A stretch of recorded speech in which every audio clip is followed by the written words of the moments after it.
office in Mobile has issued a special marine warning for coastal waters from Okaloosa, Walton County line to Pensacola, Florida out 20 nautical miles, coastal waters from Pensacola, Florida to Pascagoula, Mississippi out 20 nautical miles, waters from Okaloosa, Walton County line to Pensacola, Florida from 20 to 60 nautical miles, waters from Pensacola, Florida to Pascagoula, Mississippi from 20 to 60 nautical miles, until 7 p.m. Central Daylight Time. At 5:29 p.m. Central Daylight Time, strong thunderstorms capable of producing waterspouts were located along a line extending from 17 nautical miles southeast of Perdido Pass to 45 nautical miles southeast of Farewell Buoy, moving northeast at 35 knots. Hazard, waterspouts and wind gusts to nearly 50 knots. Source, radar.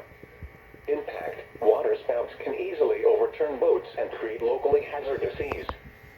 Small craft could be damaged in briefly higher winds and suddenly higher waves. Locations impacted include Pensacola Beach and Oriskany Reef. Repeating, a special marine warning has been issued until 7 p.m. Central Daylight Time for the following marine locations: coastal waters from Pensacola, Florida to Pascagoula, Mississippi out 20 nautical miles, waters from Pensacola, Florida to Pascagoula, Mississippi extending from 20 nautical miles to 60 nautical miles, coastal waters from Okaloosa, Walton County line, Florida to Pensacola, Florida out 20 nautical miles, and waters from Okaloosa, Walton County line to Pensacola, Florida from 20 to 60 nautical miles.